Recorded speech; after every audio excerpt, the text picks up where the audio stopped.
If you could sit down at a British kitchen table in the 1950s or 1960s, you might be surprised by what isn't there. No constant snacking, no overflowing cupboards of branded treats, no fridge full of grab-and-go food designed to be eaten in 30 seconds. Not because people were saints, not because they had perfect nutrition knowledge, but because Britain's daily routine quietly enforced boundaries that modern life has erased. Now, quick warning before we start. This is not a "the past was healthier" fantasy. Mid-century Britain had serious health problems. Smoking was common. Air pollution could be brutal. Many jobs were dangerous, and plenty of families were poor. Some diets were monotonous, and fresh food access wasn't equal. But here's the part that matters. For decades, Britain had everyday eating habits, built into routine, culture, and even policy, that made overeating harder, made sugar less constant, and made meals more structured.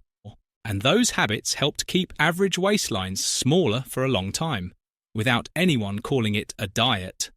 This is the real story of those secret habits, what they were, why they worked, and how they slowly disappeared.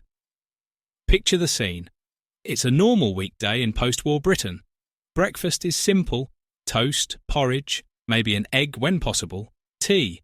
Nothing flashy, just fuel. Lunch exists, but it's not a buffet. It's a set moment. Dinner is the main event, often built around basic staples: potatoes, bread, vegetables, simple meat portions when available. And in between, there's a gap, a real gap. A gap where hunger is allowed to rise and fall instead of being instantly solved by snacks. That gap might be the most forgotten health habit of all, because modern eating often happens like background music, always on, always available, always nearby. But older Britain didn't run that way, and the reason starts with a detail people forget. Britain didn't exit wartime eating rules overnight. Rationing shaped culture long after the bombs stopped. Sweets and chocolate stayed restricted into the early 1950s, and when those controls finally ended in 1953, it was big news, because it shows how different the baseline was. When sugar treats aren't constant, your taste buds don't get trained to expect sweetness all day. So habit number 1, the habit nobody called a habit, was this: sugar was a treat, not a background ingredient. Today, sugar hides everywhere: breakfast cereals, sauces, bread, yogurts, drinks. But for many families in the 1950s and early 1960s, sweet things were simply less available and less normal as daily food. That alone changes everything. Because once your normal isn't sweet, you don't need constant sweetness to feel satisfied. And when kids grow up without constant sugar, their idea of a treat stays smaller. It's not that nobody ate sweets, it's that sweets weren't engineered into the daily routine. Now, habit number 2. Meals were structured and eating was a scheduled event. In many households, meal times were clear: breakfast, lunch, tea, dinner. Different regions used different words and patterns, but the key idea was the same: eating happened at set points. This matters because structure does something powerful. It reduces random eating. If your household runs on routine, you don't need to constantly negotiate food. You don't wander into the kitchen 10 times because boredom hit. You eat, you move on, and your body gets a break. Modern life took away that break. Snacking became entertainment. Eating became multitasking. Food became something you do while doing something else: watching, scrolling, working, gaming. Older Britain had far more "food has its moment, then it ends." And that naturally kept intake more stable. Habit number 3, friction. Older Britain had more friction between you and extra food. If you wanted something, you often had to make it, or wait, or go out for it, or accept that it just wasn't there. That friction was protection, because modern life removed the friction completely. You can get calories without effort. Open a packet, tap an app, drink it. But in a lot of 1950s to 70s, Britain, Extra food required time. And time is a barrier. When food takes effort, you don't eat out of pure impulse as often, not because you're morally better, because the environment slows you down. Habit number 4. Portions were smaller, and supersizing wasn't a culture yet. People sometimes imagine the past as heavy, huge meals. But the day-to-day reality for many families was simple, filling food that wasn't endlessly increased. A plate of meat and 2 veg is not the same as a modern meal built around ultra-processed side items, sugary drinks, and snacks, before and after. A lot of older meals were bulky and filling without being built for constant grazing. And here's the trick. Bulky, simple food tends to make you stop when you've had enough. Ultra-processed snack food tends to make you keep going. Which brings us to habit number 5. Ultra-processed convenience food hadn't taken over yet. Yes, processed food existed, but the scale of ultra-processed domination, endless packaged snacks, ready meals, sugary drinks as default, grew massively over the later decades. In the 1950s and much of the 1960s, more meals still came from ingredients. Not perfect ingredients, not gourmet, but recognizable food that involved cooking. Cooking creates natural limits. You eat what's made. You eat what's in the house. You finish, and that's it. When the house is full of ready-to-eat, high-reward snack foods, eating becomes endless. Older Britain wasn't a paradise of nutrition, but it was a world with fewer engineered temptations at arm's reach. Habit number 6. The snack economy didn't exist the way it does now. This is huge. Today, food is sold as a constant companion, something to have in the car, on the train, at your desk, while you watch, while you walk. But in older Britain, eating between meals wasn't a constant lifestyle. It happened, yes. Biscuits with tea, a small sandwich, something after school. But it wasn't a non-stop stream. And tea culture actually matters here, because tea created a ritual. Tea wasn't just a drink. It was a break, a moment, a reset. And yes, people had biscuits with it. But even that often had limits, because biscuits weren't treated like, open the packet and destroy it in 5 minutes. They were something you offered, something you shared, something you had at a certain time. Ritual creates boundaries. Habit number 7. School food habits shape childhood, and childhood shaped adulthood. If you grew up in Britain in the 1950s, 60s, or early 70s, you remember the system. School dinners, set meal times, and, in many cases, school milk.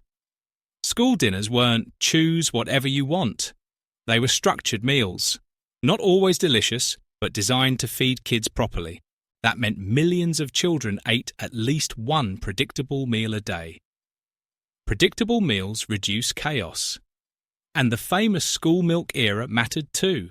Not because milk is magic, but because it shows how the state treated children's nutrition as a national priority.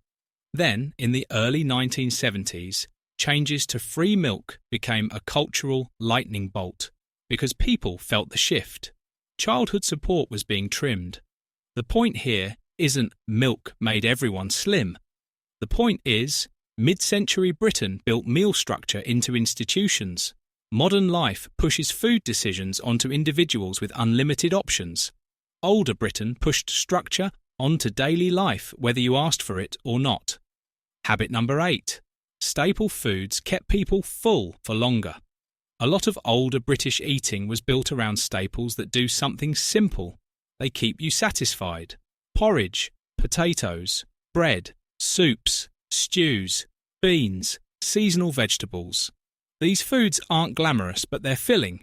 They slow you down, and slower eating changes everything. When your meal requires chewing, sitting, and time, it's harder to accidentally eat huge amounts. A bag of snacks can vanish with no memory. A bowl of porridge doesn't. Habit number 9. Eating out was less frequent for most people. This is not about morality. It's economics and culture. In many households, Eating out regularly wasn't normal until later decades. Takeaways existed, fish and chips existed, cafes existed. But restaurant life wasn't a weekly routine for everyone. Home meals, even simple ones, tend to have built-in limits.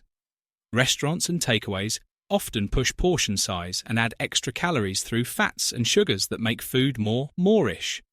As eating out became more common and more affordable, those limits weakened. Habit number 10.